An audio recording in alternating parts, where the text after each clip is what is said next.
Okay, what you think of that, Lou? It's a great intro video, isn't it? I just saw a picture of Mario just holding his hand. I didn't see an actual video. I didn't see a video. I just saw a picture. Yeah, just the still. We'll get there. Nobody can get me when I'm on the juice. You know, they all have to show that picture. That picture when I'm fat. Nobody can get me when I was powerlifting, though. Only that one, you know? You need to upload some. Yeah. Okay, so go ahead. Special guest today. I've got 2 Italians on the podcast today. The usual Mario Mancini.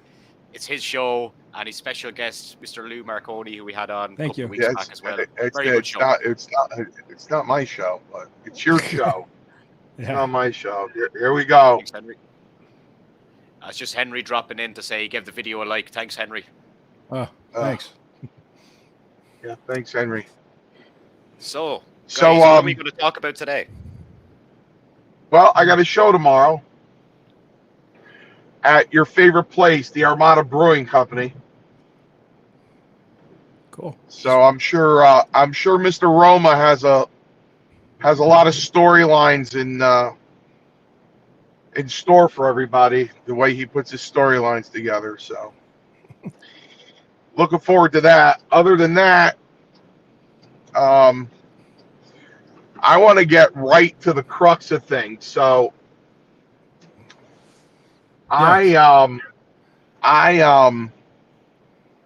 so Scott Wilder calls me up. He's a promoter. And he goes, "Hey, Mario." I go, "Yeah." He goes, "I want to take you to the big event." I go, "Really?" I don't know how I'm going to do there, you know, because, you know, I'm on the lowest form of the wrestling food chain. You know what I mean? I'm a jobber. So I don't know. You're bringing me to a pretty big thing here. No, you never done it. I think you'll do well there. I go, okay. 6 weeks before, Lou, 6 weeks before, they announced that the Taker's going to be there. Okay. So Scott goes, "Oh shit, he's going to take everybody's money." Right? So he goes, "Although Mario, you were the first guy he ever worked with in the WWF, so that's going to be interesting. You're both going to be there."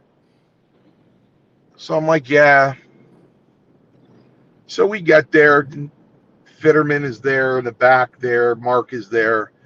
Scott goes, "Well, let's go back." He looks at Fitterman and he says, "Listen, Mario Mancini's here. First guy Taker ever worked with when he got into the territory. You know, worked with on November 19th, 2 days before the Survivor Series, but his match aired after the Survivor Series. So technically he's we understand. Just want to shake his hand for 10 seconds, you know, not a problem. Do you mind if you come back? The line's starting to get big." No problem. Come back. 3 hours later, Scott goes, "Okay, come on, Mario, let's go back." It's okay. So we're back there. Mark's back there. He says, "Sorry, we just don't have the time." Now, breaking in 8 months before WrestleMania 1, on July 31st of 1984, I get offended. So I come on Cheap Heat, and I go, "Listen, I realize the guy's getting $250,000 for his appearance." Well, one thing led to another. The podcast was watched, and all of a sudden it gets back to me that I have heat with Mark Henry. So now, brother, no, listen, brother. So now we're in Jersey. A few months later, and I'm sitting here with Danny Davis and DiBiase and Roma, and Mark Henry walks in about 11 o'clock. So I wait for his line to die down, and I go over to him. He sees my shirt, says Mario Mancini. I go, we got heat? We got heat? First time I ever met the guy in my life. He goes, well, I just don't think you have the right mention in the guy's money. You know, you don't talk about the guy's money. And I said, well, I disagree with you. I said, if we were working WrestleMania and you told me your payday and I repeated your payday, I have a receipt coming. I said, this is not wrestling. This is a personal appearance. I held my phone up. I go, should I look up what The Rock got paid for his last movie? You going to get offended about that too? And he goes, well, at the end of the conversation, he goes, well, let's just agree that you come from a different time in the business and I come from a different time in the business and we just disagree. Wow. We'll agree to disagree. And I go, I'm good with that. He said, okay. So what that door opened, I've been waiting for this show to hear this story. I told him the story. My story about Mark Henry? Yeah. Well, okay. All right, let's start. This was 1996, okay? So he was just getting in. Green as grass, doesn't know anything, okay? I see him try to train with Kowalski and some of the other guys before shows. And he has like 5 or 6 different people telling him 5 or 6 different things. His head's spinning. He was really having trouble grasping stuff and doing things. I want to say it was October-ish of 96 because it was the night I worked Steve Austin. And I'm looking, just, you know, you remember when you're looking at the rundown sheet. You're looking to see when you come out there. You're just looking to see what hour you're up, what's going on. It's a TV taping. It was WWF Superstars in Cincinnati, Ohio. So I'm looking, and all of a sudden I just feel this shoulder like hit me. And it was Mark Henry walking by me. Never said 2 words to him, never said anything. Didn't know him for anybody. And he starts walking away, and I said, hey. I flat out said, fuck you. And he stopped and he looked at me. I said, before you take another step, just remember, I know how to wrestle and you don't. You don't fucking do that. And then he kept walking. He just turned like whatever. He kind of rolled his eyes and walked away. And that was it. That's how it was. It happened that fast. Nobody said anything. Nobody did anything. But I heard he started building up a reputation at that time of being a dick. Like pretty much being an entitled jackass. And he actually had to go to OVW and train to really get retrained, and actually his career took off at that point because he learned how to work because he was in a better environment to learn, and he changed. But at that time, at that moment, I stood up for myself. I'm like, no, hold on. I might be what you consider a jobber or a talent enhancement, whatever they like to call them at that time. Fine. Okay. But it doesn't give you a right to treat somebody else like shit in the locker room. You don't do that. You just don't. You don't treat the other boys like that. And I stood up for myself, and that was it. There was another story about a sandwich that I wasn't present for, but I don't know if you knew about that, Mario. No. Okay, I don't know I didn't hear about that. I wasn't there, but I heard about it. I guess he sent somebody to the catering to get him a sandwich. And it was one of the enhancement guys. The guy didn't know any better, so he went to go do it. Somehow the sandwich was intercepted on the way back to him, and they pulled off one of the ribs. And what the rib was is they took the bun and they put a thin line of fecal matter, of shit. There you go. In that bun, put it back together, and got it back to him. And supposedly he ate it. And he was Fuji there? Was Fuji there? I doubt it. Because my first TV taping I did for them was in '94, and Fuji could barely walk. Okay, all right, okay. But I don't think he's the only one that would do so. So what happened when he found out? I don't know. I don't know what happened when he found out. I don't know anything else about it. I barely saw him after that. Two things though. From what I heard, 2 people that did it were Bradshaw and Helmsley. Those are the two people I heard that did it. I don't know how true it is, but I heard about the sandwich. But it's been confirmed to me by a couple other people around the business. God, what was the guy's name? He was an announcer, and then he went to work for Heyman. He was working for Heyman. He went to WWF, and they got fired for some stupid reason. And he went back, but he confirmed it. He confirmed the story about Mark Henry and the sandwich. But I've heard it from several different people. I wasn't there when that happened, which is absolutely ridiculous. Joey Matthews, is that his name? No, not Joey Matthews. No, I'll find out. Yeah. I'm trying to remember who he was. I think he got it mixed. I know who you're talking about though. Yeah. But he's like a GQ looking guy. So, but yeah, those are the stories. I don't know what's worse: Fuji shitting in your bag or somebody put in a sandwich.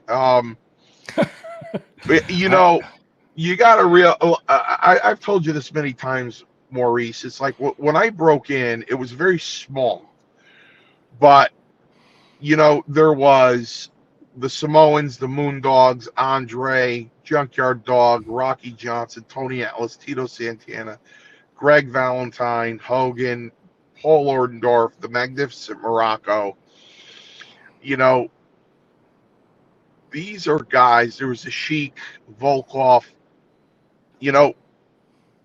It took me at least 2 years to be treated like a peer. And even at that,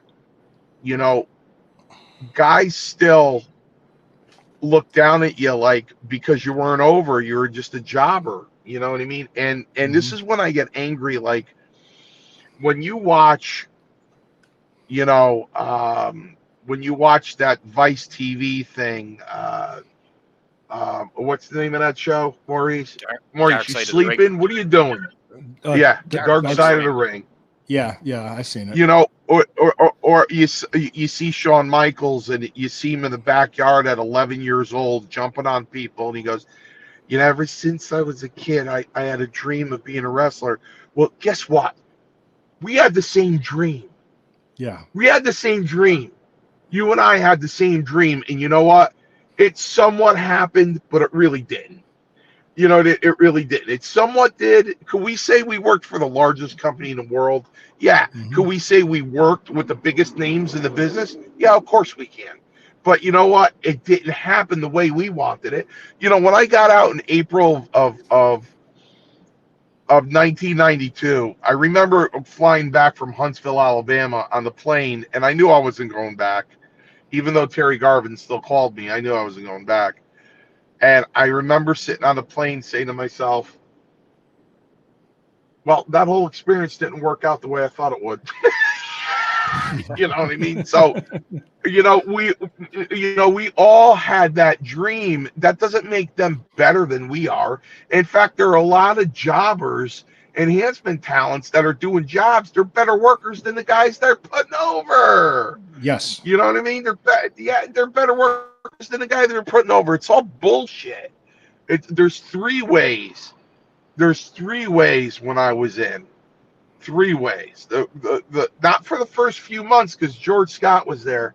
George Scott loved me. He was the booker. I think my career would have been a lot different if George Scott didn't get fired. But there were 3 ways to get over. The first way was to be bloodborne. The second way was to be a freak.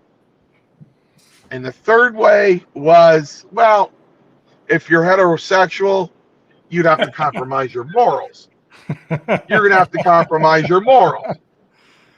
And I wasn't bloodborne. I wasn't a freak, and I wasn't compromising my morals. So I was a jobber. Yeah.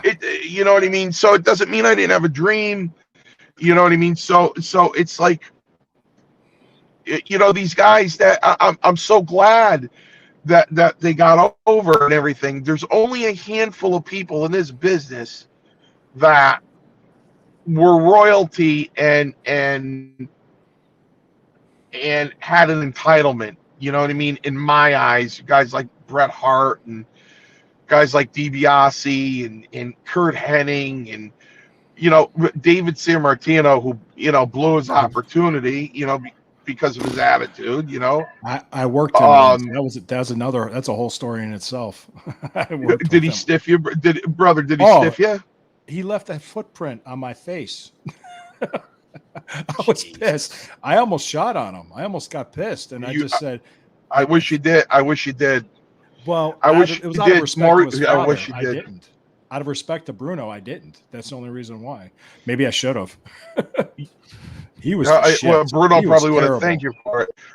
Well, let me tell you something. I had an opportunity to sit down with Bruno for 90 minutes in 1999, and we talked about David and how, you know, and how disappointed he was. He got kicked out of every school he went to, and then I would talk to David when I was in '84, and he doesn't talk to his father, and he didn't teach him anything. Larry Zbyszko taught him. There was always like heat with him and his father. But, you know, Maurice, my stories are being confirmed here. So we're in the Hartford Civic Center, and, you know, I always tell people, there's very few people I'm on the show with that know what I'm talking about. So Maurice, the dressing room is to the right, and if you walk 4 feet, you're in the bathroom, right? In the Hartford Civic Center. So I go into the bathroom and David's there, and I'm 18 years old. And I said, "Hey, I really like that forearm you throw. You think you can show me that forearm?" He goes, "Sure. Bend over."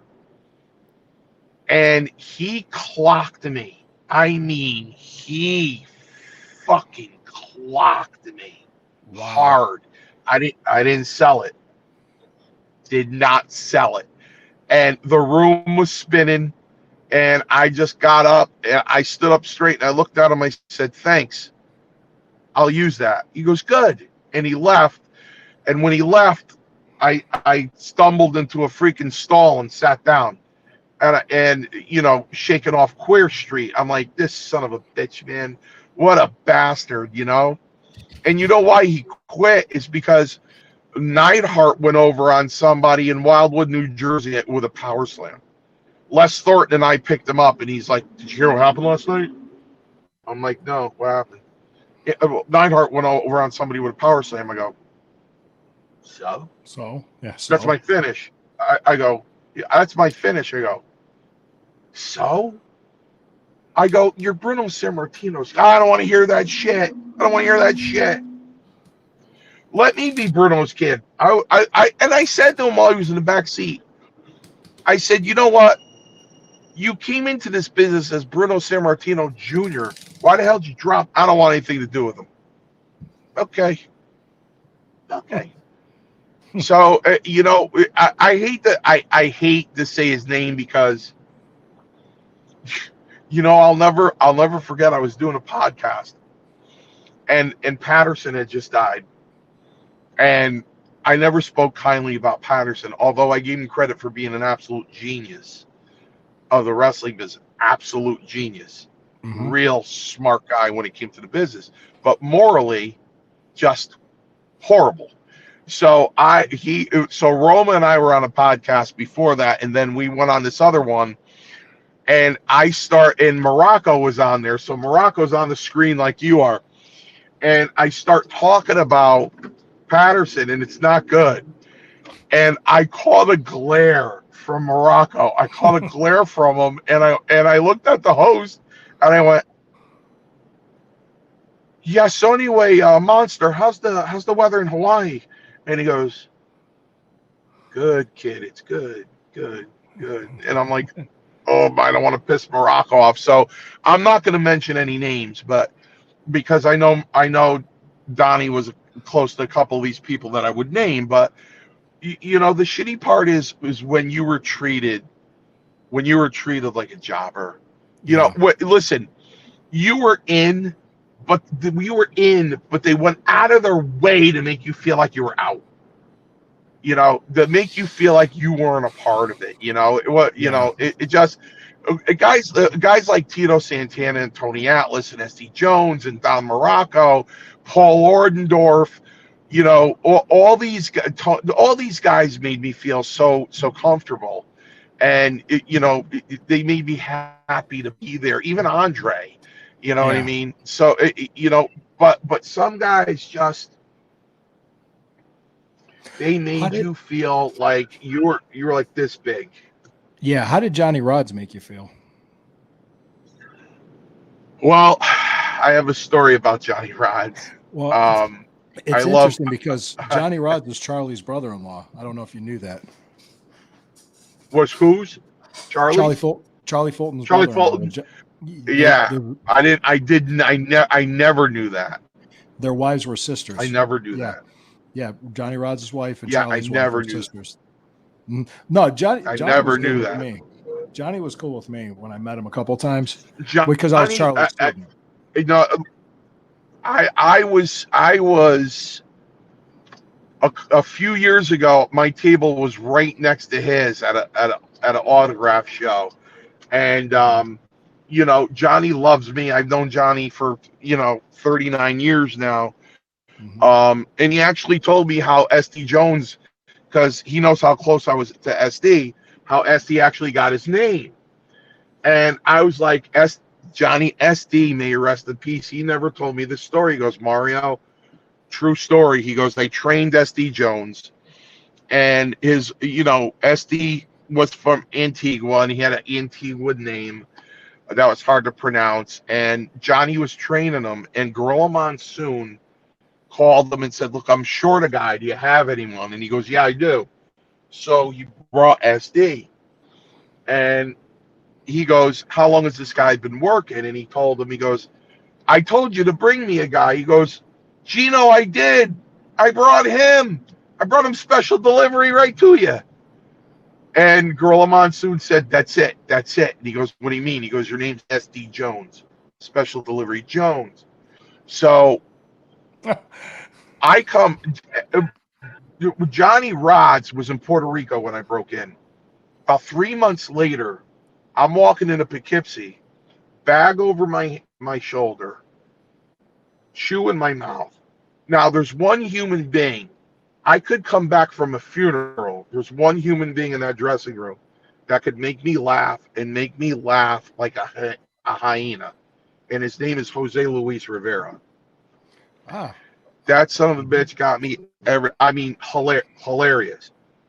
So I start laughing like a son of a bitch. Johnny Rods looks at SD Jones and said, who the hell is that? He goes, that's Mario Mancini. He goes, why is he laughing with chewing his mouth like that? Who the hell is, how old is he? He goes, well, the kid's only 18. He goes, he shouldn't be behaving like that in here.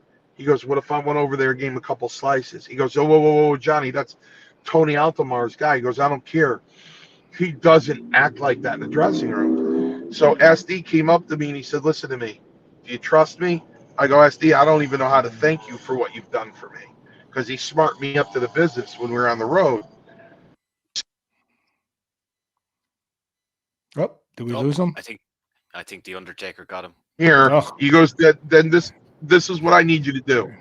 I need you to sit here for the rest of the night with a straight face and shut up. I go, really? Why? He goes, don't ask me why. Just listen to me. Don't say a word. Don't walk around and joke around. Don't do anything. I said, okay. And I did that. But slowly then I got to know Johnny, and then we became great friends. We became really close friends. And I feel bad because I understand now that that he might be suffering greatly from dementia at this point. So I feel really bad about that. Yeah. But I think he's like 83 years old. Johnny Rods is? So, but yeah. But yeah. But Johnny was gonna carve me up, man. Wow. Oh no, I well, just so you know, like when I first met Charlie and I came to train, it was I broke in 93. I was 19. Okay. And when I met him, he was very soft spoken. I had to like lean in to listen to him a lot. He was very quiet. Just so you understand, I knew the man for 23 years before he passed away. I never knew that he was a Vietnam War veteran. He did a tour of Vietnam. He never talked about it. Until I read his obituary. He was a very modest. I mean, he worked Lou Thez. Did you? I mean, he told me that story when he worked Thez, and it was just like, I mean, you're just like, your jaw drops when you hear about all the guys he's worked, Madison Square Garden, everything he's done. So, but if you saw the way Charlie carried himself, it's like, okay. He even told me, like, my first WWF taping, they pulled me aside. They said, "This is an independent show. Shut your fucking mouth. Do as you're told." Got it? Yes. Yes, sir. That's exactly that's what I was told. And that's what I did. Yeah. Kept my mouth shut and did it. Yeah. Maurice, what did Strongbow tell me? My first day in the dressing room, I said, "Chief, what do you want me to do?" He goes, "See that chair? Sit there and keep your fucking mouth shut." We all got the same thing, Maurice. We all got the same thing. But let me tell you something, Charlie. You know, aside from the smoking, I said, "Man, this guy can smoke."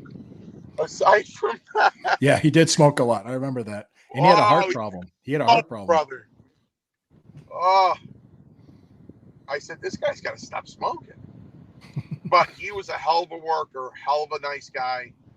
You know, you never seen Charlie Fulton getting any heat. You know what I mean? He didn't get any heat from anybody, man. He never. No. He was a great guy. I loved him. Nobody got angry at him. I loved him.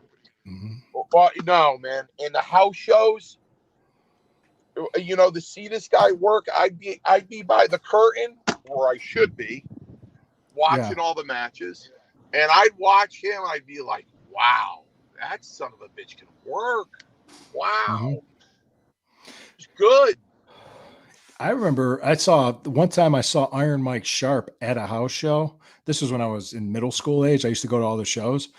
And I watched Iron Mike Sharp have a match with Hercules Hernandez, and it was a really good match. And I'm like, wow.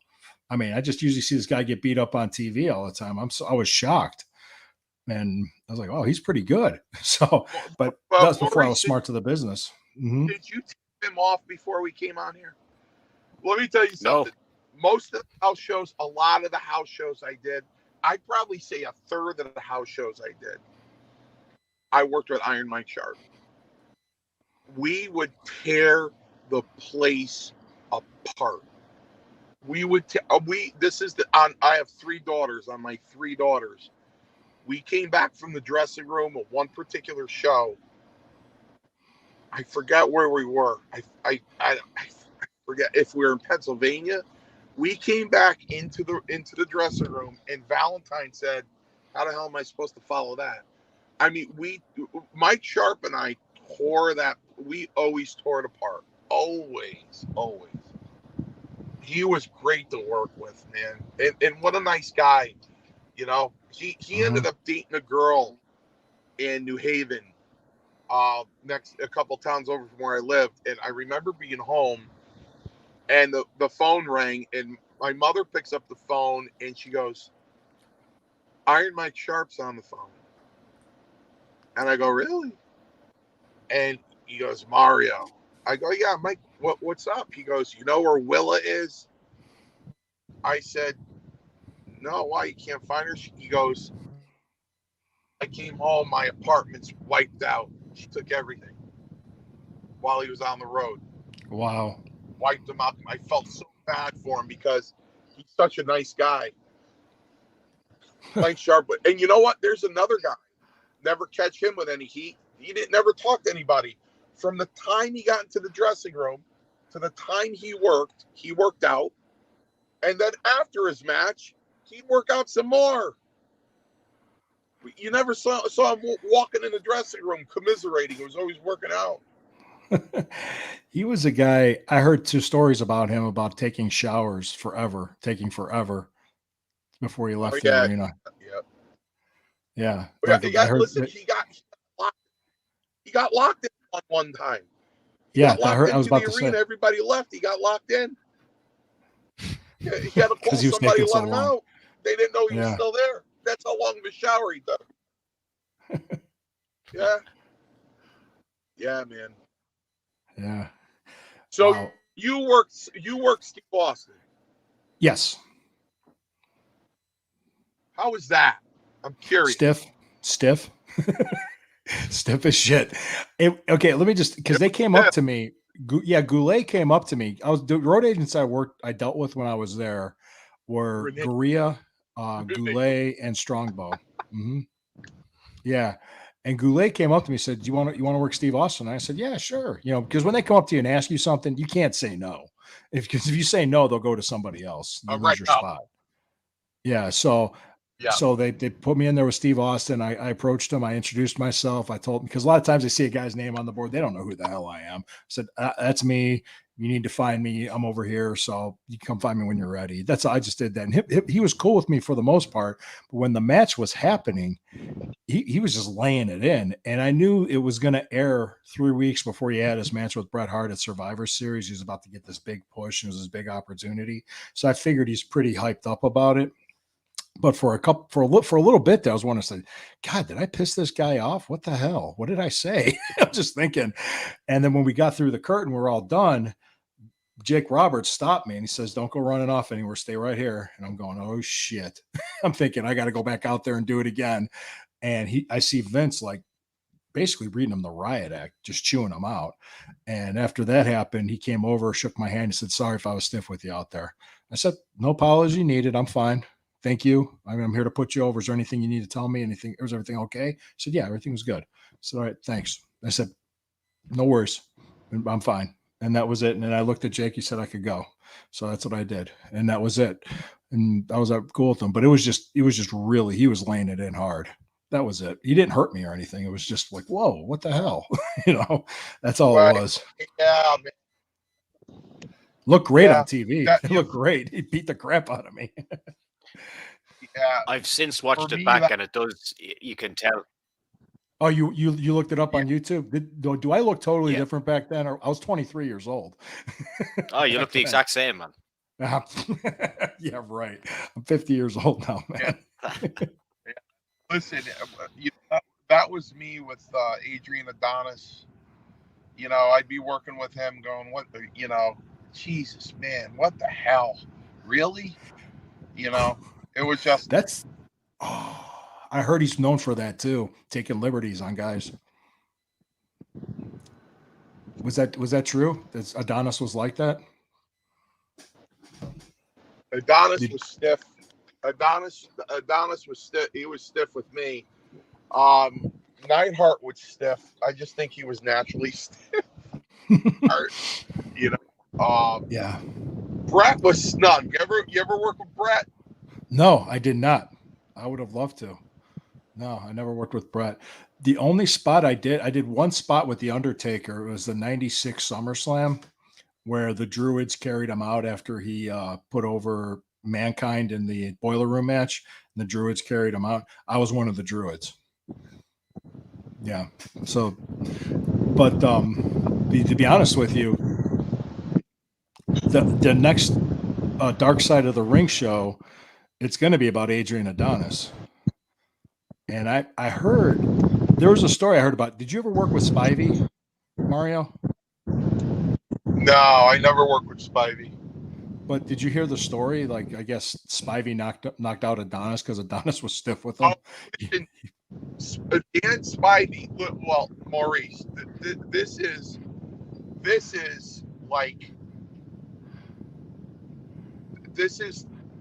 an interesting subject, because you see how he looked at Mark Henry and said, "Hey, fuck you." Yeah. There were guys in the wrestling business that were entertainers, strictly entertainers. Then you had genuine tough guys. They're tough. They'll fucking fight you. They'll kick the shit out of you. Or they're shooters. They'll stretch the living shit out of you. Dan Spivey, you didn't mess with him. Right. You did not mess with that man. You didn't mess with Spivey. You didn't mess with, obviously, Haku. There were guys in there that could really fuck you up really bad. Yep. Well, a guy behind, believe it or not, a guy behind Haku would be a guy like Danny Davis. Danny Davis will fucking fuck you up bad. He'll kick the shit out of you, Danny Davis. He was a tough son of a bitch. You know what I mean? So, guys like Dan Spivey, you don't fuck. And Adrian Adonis was no fighter. You know what I mean? He was no fighter. He was cocky. He was. I hate to say it because I know Morocco and Piper and yeah. So it just, I don't know. Whenever I hear Morocco, just so you know, whenever I hear Morocco on a podcast, I've listened to many of them. I've never met him, but he's always had nice things to say about people, except for one guy, and that was Matt Bourne that I heard. He's always been very nice about everybody. So I got on with Monster. He looked at me, he goes, "Wow, you got old." I went, "Yeah, thanks." Yeah. So I worked a house show. I worked a house show in New Haven with Morocco. The people love this story. So he goes, we're in the ring. It's not like today, Maurice, where, guys talk about what they had for breakfast, then how many shits they took, and then they go into a headlock, take down, arm drags. All we did was say, "What's the finish?" And then we went in there and worked. Okay, none of this. Let's go over every single move. That didn't happen. Not unless you're working Savage. Well, yeah, unless you're working Savage. So Morocco goes, at some point, I'll call it. Just give me a drop kick before your comeback. And he's like, "You could drop kick, right?" I'm like, "Yeah." Never could. Just flat feet could never. So I reverse it and throw him in, and I hit him with a drop kick.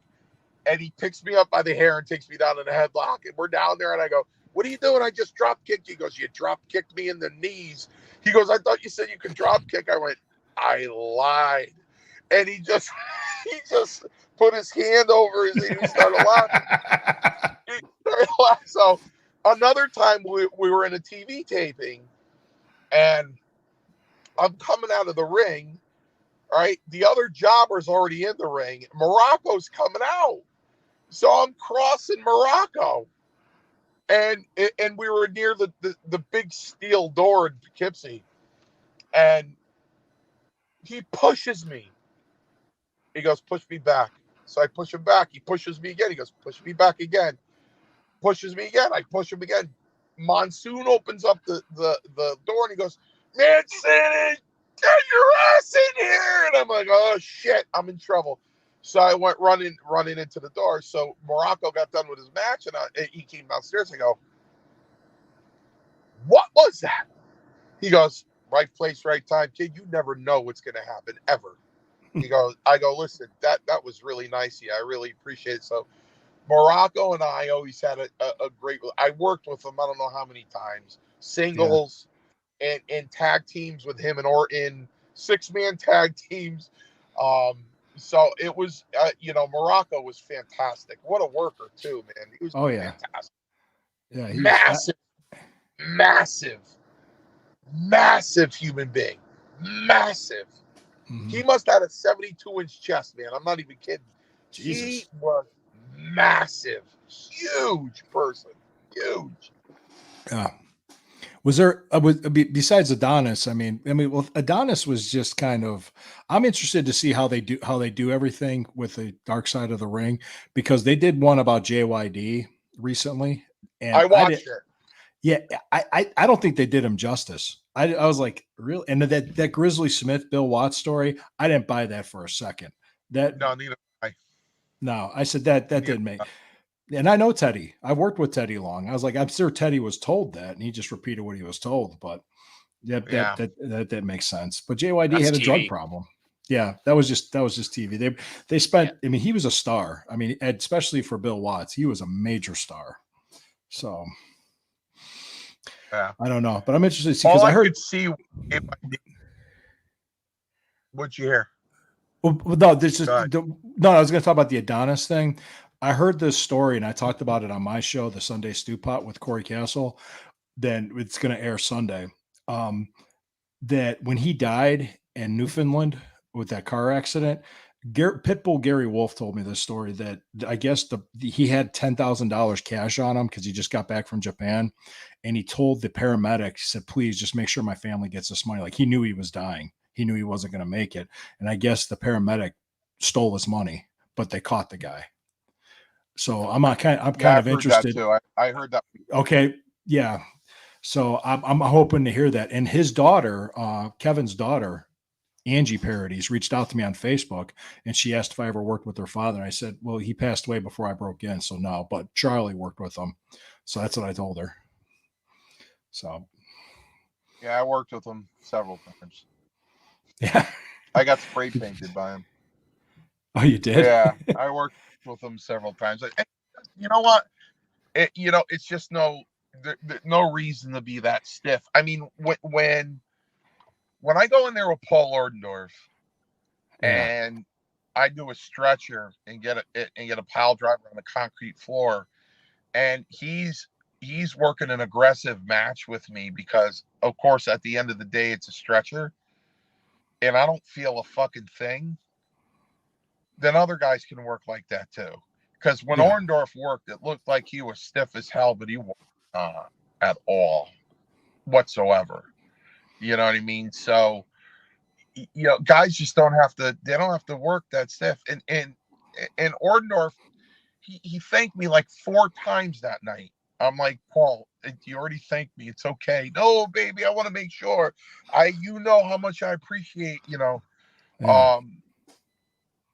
like I said before, which I wish you can experience because you deserve this. You deserve this.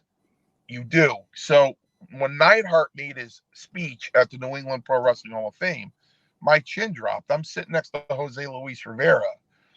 And out of the clear blue sky, he goes, there'd be no Hart Foundation without Mario Mancini and Jose Luis Rivera. Never. And I'm like, wow. Oh, shit. And that's on YouTube. You can watch his induction speech on YouTube. It's there. So Valentine Hammer gets up there. And he goes, yeah, what Neidhart said, yeah, that I believe the same thing, what he said about me. Hammer has, I looked at Hammer, recently because he's at most of the conventions I'm at, and I said, Hammer, why couldn't we be like this when we were in the business? Why couldn't we have this relationship? Why couldn't we all be like this? And he said, it's just a different time, Mario. It was the 80s and we were going crazy and it was nuts. And, everybody's so close now. I see Eddie, I see Beefcake, and he did a big hug for me. And I see Valentine's got a big smile, and I've always been close to Demolition, Barry and Billy. Even back then, I was close to those guys. I always bullshit with them. So, yeah, it was a wild ride. Just wish things, worked out a little differently, but they didn't. But I'm glad you have my fellow comrades on here with me, Maurice, because we, we definitely we empathize with each other because we're the ones that took the bumps. Like he said, the day I was approached to do that stretcher with Ordendorff, is that okay? Oh, yeah, I can't wait to do it. Yeah, I'd love to. Absolutely. Absolutely. Yeah. I'd love to do it. And I have a quick Valentine story. I was in Erie, Pennsylvania, and he was riding with me. He's in the front seat. He's got his bag and everything. And he's just sitting there. And he's like, you're like, is he awake? Is he okay? And I'm just driving. And we're downtown Erie. It had to be like 11:30 at night. No cars, nothing around. And there's just a line of red lights. I just went, fuck it. I just drove through them all. And he could not stop laughing. He thought it was the funniest damn thing because I just went, the hell with it. I'm going through it. I don't care. I got to get to the hotel. I'm tired. I'm hungry. Yada, yada, yada. So that's what I was doing. He thought it was the funniest thing ever. Yeah. Greg was a good dude. I like Greg a lot. So. Yeah. He was good. He was good, man. Oh, you know what? That's what people don't realize. Like 95% of the guys were good, but you just had that 5% that were just dicks. They were just dicks. Just that 5%. You just, so yeah. Shawn Michaels. Most of them. Well, listen, the only Shawn Michaels I knew was the Rockers with him and Marty. That's the only Shawn Michaels. And I was there. I wasn't there present in the hotel, but I was obviously in the dressing room when they weren't there. And of course, I went to my second dad, Strongbow, and I'm like, Chief, they got fired. They trashed the hotel room. But shortly after that, they returned. How was Strongbow with you? He liked me. He even said that. I remember he called the house. He called because at that time I was in college and I was on the road a lot and I worked, and it was just like, I didn't have my own place. My dad's like, why? You're never home. Just stay here. That's what he told me. And I was about 23, and he liked me. Strombo liked me. And he was good to me. I had never had a problem with him. There's some guys that had heat with him that didn't like him. I was like, I had never had a bad experience with Strombo. I love that guy. He did so much for me. He taught me so much. Yeah. Even when I got out, we talked up to a couple of months before he passed away. Yeah. And in 2012, 28 years, we talked a couple of times a month. You know what I mean? Mr. Mancini, what's going on? Hey, Chief, what's new? What's going on? And, he was like my second dad, man. He just was everything to me, Strongbow, everything. Yeah. And I've been fortunate enough to talk to his best friend who reached out to me, even sent me a pair of his trunks. You know what I mean? And, we talk about Chief all the time. We miss him. We talk about Chief to the point of being in tears. That's how much we talk about Strongbow and telling the stories about Strongbow. I'm so glad he was good with you. What I always say about Chief is, if you were straight with him, if you kept your mouth shut and you didn't, you as Chief would say, you didn't run your mouth with the gaga, and you were straight with them and you were an honest guy and everything, Chief liked you.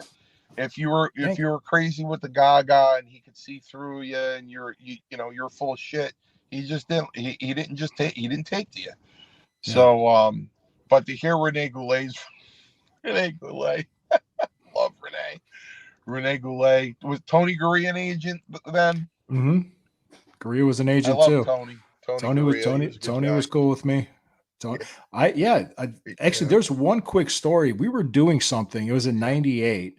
And we were in Cleveland, and they were doing something with a dumpster. With Terry Funk was Chainsaw Charlie, and Mick Foley, something with a dumpster.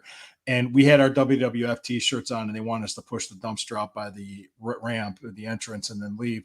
And that's what we were doing. And one of the people that was with our group, his name was Frank, and he said he kind of made an offhanded comment to Jerry Briscoe, saying, we're a bunch of jobbers anyway. And Briscoe he said, hey, wait a second. What you guys do is important. Don't let anybody tell you any different. What you guys do is important. You got that? I was like, cool. I was like, oh, yeah. Okay, thank you. I like to hear that sometimes. So that Jerry Briscoe was always cool with me. And I thought that was really cool of him to say that.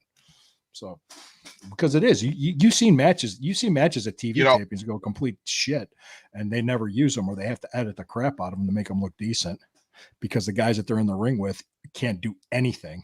They're horrible. I've seen it. I got one of just when I thought any accolades I'd ever get were all over. I was in Jersey. Rome and I were standing there, and we were standing there with Brett. And Brett just looks over at me out of nowhere, and he goes, "Mario." I go, "Yeah, Brett." He goes, "You were good." I go, "Thanks, Fred. I appreciate that. That means a lot coming from you." He goes, "No, you really were. You were good." And he exactly what you just said. He looked at Rome and he goes, "You get some of these guys in the ring, you throw them against the ropes, you don't know what's coming back at you." He goes, "But when you got in the ring with Mario, you knew what you were getting. You knew what was coming. Yeah. When you were in the ring with Mario." He goes, These other guys you just hit. Then he told the story about working with a guy and the tag, obviously, with Jim. And he goes, how long you been working? He goes, 5 years. He goes, oh, great. Start off the tag with Jim. And Brett had to come in to fix it. The kid was the shits. He goes back to the dressing room and he goes, I thought you've been working for 5 years. He goes, I have. And he goes, how many matches have you had? He went, 4. Oh, Jesus. So, 5 years, 4 matches.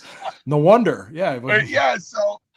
So yeah, I mean, what we did was important. I listen, I tell Maurice, somewhere out there is a guy with one match on YouTube and he's got his grandkid on his lap and watching the match and he goes, any more? And he goes, nah, I just worked with him once.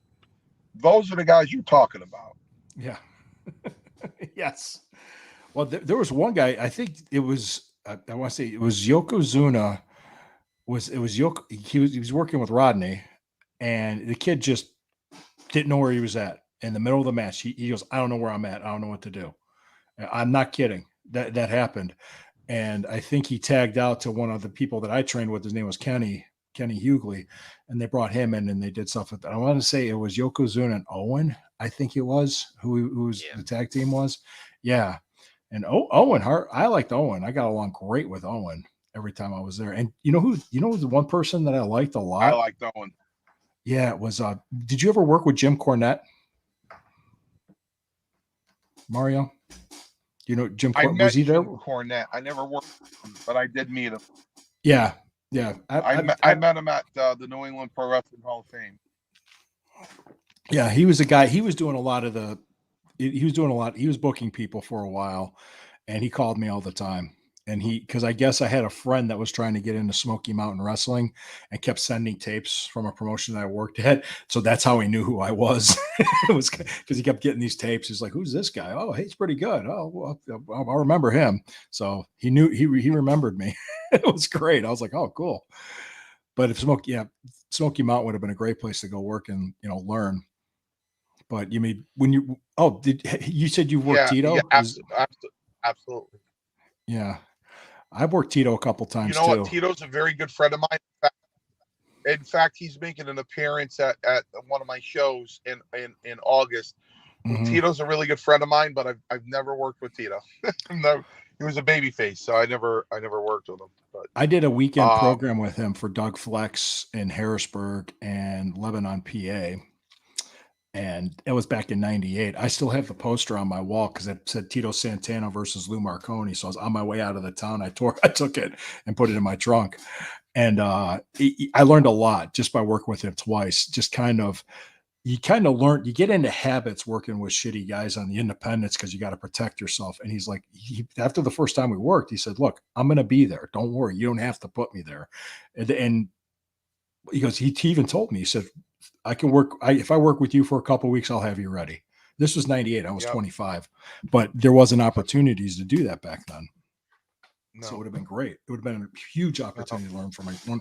Yeah. Well, I think back then too, I was explaining it, when Tito was working for Vince, when they brought in somebody, Vince, like Tito always worked with them. They always went through with him because he was their best guy at calling spots. So, yep. Yeah. Yeah, I think you need to go to work, Mario. Do you? I do. I remember I booked Tito for because I own Paradise Alley Pro Wrestling, like I said, with Paul Roma, and we brought Tito in 2016. Tito had his head down, going like this to me. He's going. I go, no, Tito, fuck that. So I'm in the dressing room. Tito's questioning the kid. He's working with a local kid, and. Tito goes, well, how long have you worked? He said 2 years. He's like, well, how many matches have you had? He goes, I don't know, probably 30. And Tito goes, you're green. And he goes, no, I'm not. I had 30 matches. He goes, no. Tito goes, no. You're green. And he's like, no, this is what I want to do. And I happen to catch it. And it's, it's my show, so I turn around and I go, you're not going to say a fucking thing to him. You're going to keep your fucking mouth shut and your ears open. I hear you say another fucking word to Tito. I'm going to unleash your boots and get the fuck out of Tito's going, Mario. I go, Tito, these guys don't understand. They don't understand. Lou Marconi is a perfect example. Listen, Dave Barbie was a massive person. He broke in with me, AJ Petrucci, Seth Cohen. We were the 4 originals out of that wrestling school in '84.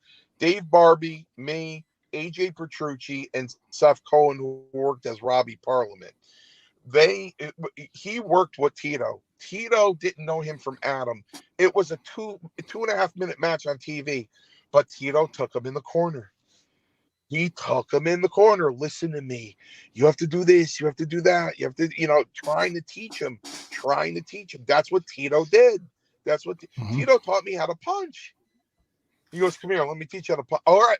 Tito Santana's going to teach me how to punch. Okay. You know what I mean? Yeah. Absolutely. You know what? I think Lou had the best of both worlds. He caught the tail end of my time, and he got into, that attitude era that was coming. That was a come. So he's the only guest that you've had. He's the only guy that I've met that has tasted both worlds, the tail end of mine and the new stuff that was coming. You know what I mean? Because by 95 or so or whatever, they started pushing out the jobbers. And that's the problem with today's wrestling, because it's star against star. So they get to see it on TV, where they see the stars go against the jobber. Once they see him build against the star in a house show, they'll pay for the ticket to go see that. You know what I mean? But you could see that on Monday Night Raw now. But you don't have to bother about nose, Maurice, and I gotta do my intake. Listen, I want to do this again.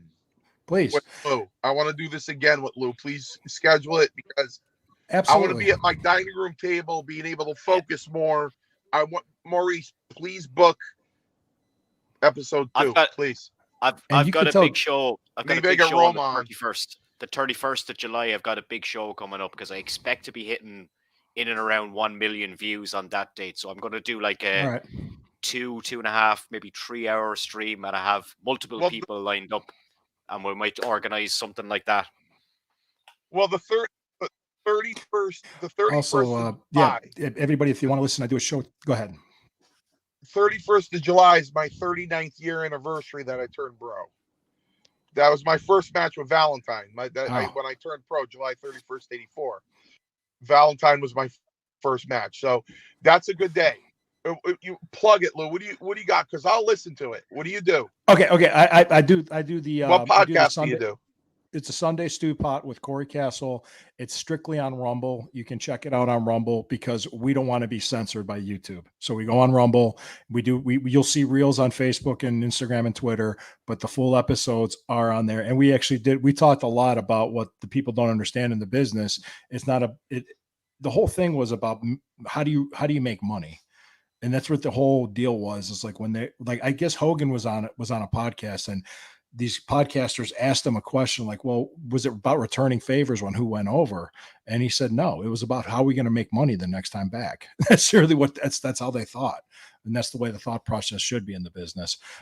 This guy, Johnny McElroy, was asking any Owen Hart and Jim Cornette stories. I do have a Owen Hart story because my second WWF match was against the Head Shrinkers, and it was Albano and Afa against Sam. Guys, take it from here. I gotta go. I'll catch up with you. Okay. All right. I'll catch up. Yeah, I'll go ahead and do that. Thank you, Mario. Thanks, Mario. Thank you. Okay. So I had to work with the Samoans in the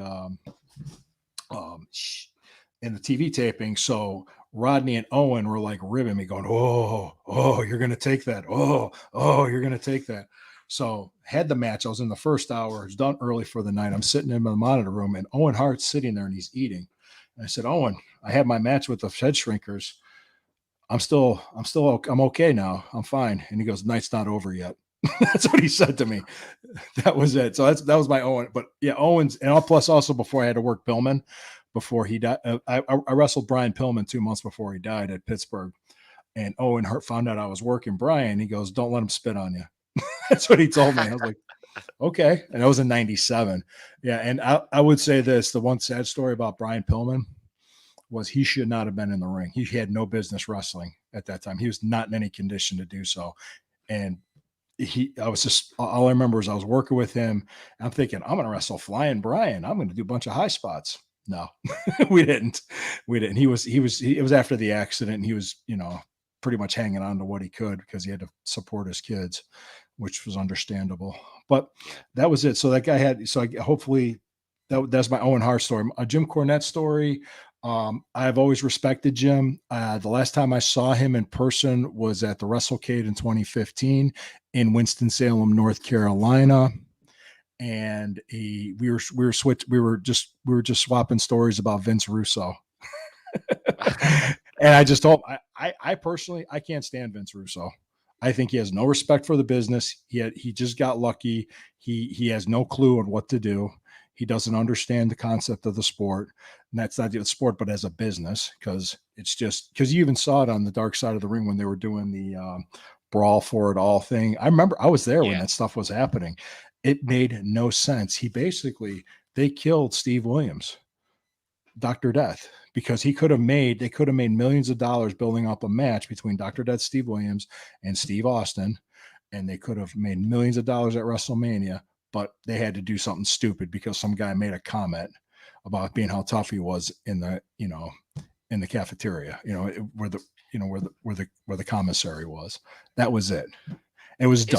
Is that how that all started? That's what I heard. Way did that start? Okay. It was Bradshaw. Bradshaw was bragging about how tough he was, and Bradshaw was a tough guy. I mean, I've never fought him, and I don't want to fight him.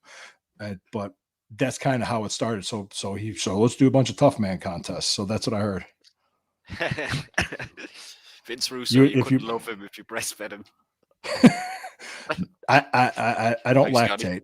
I don't lactate. Yeah. And I never really met with him or worked with him, but just seeing the stuff that he did, I mean, it was just god awful and stupid. And that's the thing that Jim Cornette really bonded on, because Cornette can't stand him. Cornette came into the business. Okay. He started out as a photographer, then he became a ring announcer, then he became a manager, then he worked his way in and he learned the business. He went on the road, he went to different places. He was a historian, he was a student of the business. He respected it. I don't agree with everything that Jim Cornette says politically, but you know what? We don't have to. We can sit down and I could talk wrestling with him and shoot the shit with him. That was when I first got to WWF and Cornette was there. We were sitting there, we were talking business, we were talking wrestling, and he could sit down with anybody. And you're talking about back in the days, like the feuds that you saw on television, like the Buzz Sawyer, Tommy Rich, or different programs that you're used to, or back in the day. And he would tell the stories all the time, and that's what I like to hear. So Jim Cornette's a great guy. He is. But if you piss him off, I've seen him go off on people. It's fucking hilarious. Like that famous Dairy Queen drive-through video on YouTube. Oh, yes. You were telling me about that. Oh, did you ever look that up? That was what Jericho. I haven't looked it up. Now that you remind me, I must look it up again. I just have one more question to finish on before we wrap up. Did you ever, I know you didn't wrestle the guy, but did you ever have any interactions with Dwayne Johnson, The Rock?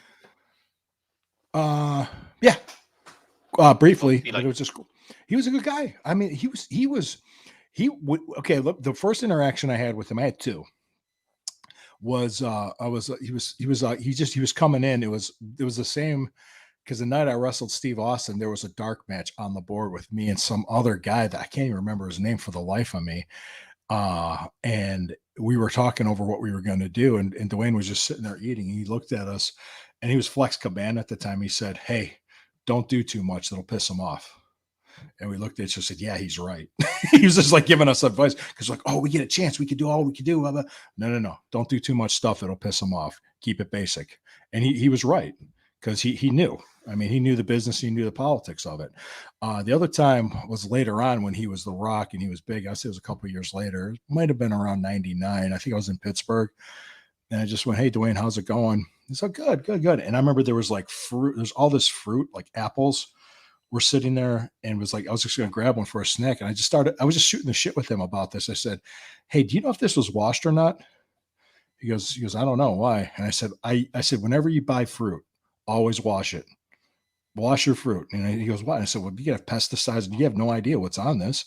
He's like, oh, that's a good point. I never thought of that. That's all he said to me. So then I grabbed an apple, but I walked into the locker room with a sink, and I rinsed it off, and I shook it, took a paper towel, and and then I ate it. And I said, he's like, oh, that's a good idea. That was it. We were just shooting the shit.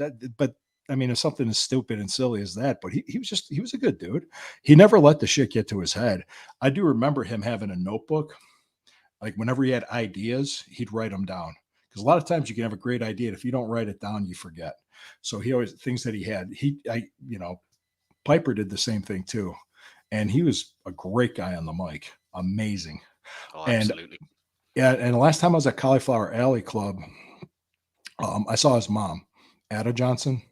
She was really nice. She's very nice, very classy, because, well, she actually made Charlie Fulton's robe. So I don't know if you knew that or not. So I told her, I said, oh, yeah. She goes, oh, yeah, I remember Charlie told me. This was before Charlie passed away. So, yeah. So she remembered him. It was, yeah. And I know Rocky, his father did pass away, though, right? Rocky John? Yeah, he did. Yeah, that's right. So you can't even keep up half the time with guys dying. I hate to say it, but it's sad. Yeah. It was great to meet Mario. This was fun. I like listening to his stories. We never met. I like getting guys on, and they're like the two of you guys are in the same business, but you never met each other. It happens like so much. But to focus back on you for a second, let's just go back to your podcast. Tell people where it's at. I'll put it in the link of this video when we're finished, and just kind of description of what you do. It's it's called the Sunday Stew Pot. We talk wrestling. We talk about a bunch of different topics. We talk about movies, whatever. Corey Castle's another wrestler. He lives in Philadelphia. I live in Cleveland. I'm retired, but I still talk about the business, and we talk about Dark Side of the Ring. We bring up anything. If you guys have any ideas or comments, you can email us. But we strictly go on Rumble because we've talked about other things, such as things that would get you censored on YouTube that they're going to crack down on. And it's not necessarily just political. It's just common sense stuff that we're noticing. Would it be to do with injections and things like that? Yes. Yes. Yeah, they don't like that. Well, no. And I would tell anybody, before you take anything or inject anything, a good idea to talk to your doctor. So talk to a doctor about it, and a doctor that you have a good relationship and trust. And I don't know. I don't want to get you in trouble, so I'm not going to say what my opinion is. I don't know if you get. I don't give a shit what anyone says on this thing. All right. I just thought I honestly, a lot of conspiracy theories turned out to be true. Let's just go there. I think the people that were crazy 3 years ago are actually normal now, aren't they? Yeah, it's like, oh, okay, yeah. Yeah, because one of the things we talked about, the RFK Jr. Joe Rogan, and I couldn't find it. I had to find it on Rumble. Yep. I said, wow, Johnny, man. Sorry to hear that. That's horrible. Yeah. Well, I had to tell the company that I work for now, because they wanted us to show proof of vaccination before coming in the building. I said, you do that, you'll hear from my attorney. You have no business to my personal medical information. Well, in America, we have laws for HIPAA. In the United States, I couldn't travel to America to WrestleMania in Dallas unless I got a negative COVID test 24 hours before my flight last year. Crazy, isn't it? Oh. So there we were, me and one of the other guys, and we're like, okay, what if we have this fucking thing? We won't be able to go, and we'll just lose all our money within 24 hours. Like, it was just, it was mad. We can do a whole other show about that sometime anyway, but just give you an idea what we talk about, what we do, and we tell jokes and stories. Sometimes we swear, sometimes we don't. So, but it was great, man. I'm glad. Yeah, Mario's a good dude. I'm glad he's doing well, and yeah, I have the poster right here on my wall with me against Tito Santana, and I kept it. I was 25 years old. I was 25 years ago. I want to say Saturday, August 8th, 1998. So next month 25th anniversary of working Tito. Yeah. Had a great time, man. Pro wrestling was a blast. I had so much fun doing it. I don't have any regrets. I'm not bitter. I thought when I was at WWF, I was treated pretty well. I think what it was, me standing up for myself to Mark Henry. Yeah. From what I believe, the business kind of went south in terms of people throwing their weight around. And, I've heard a few stories in and around probably 2004 up until 2006, 2007. There was not dodgy shit going on there, but stuff I can send you that other people have said, which is kind of mad stuff, you know. People like Bradshaw, even Taker, Chris Benoit, kind of throwing the weight around and stuff like that. Yeah, never had a problem with Mark, but that's kind of shitty if he's doing that. It's it makes no sense to do that, but it is what it is. So I appreciate it. Yeah, hopefully we'll get you on the 31st of July when I'm doing the show. I'm just going to grab like whoever's free. They're just going to come in. I can have 8 people on at a time. I think that might be a bit crazy, but we'll see what happens anyway. Not going to be a very serious show. Let it be a free for all. Free for all. I'll see what I can do. All right, let me know. All right, brother. Thank you, Maurice. Yeah. Thanks a lot, man. I'll talk to you soon. Take care. Pleasure. Bye. Thanks everyone for watching in the chat there as well in your comments.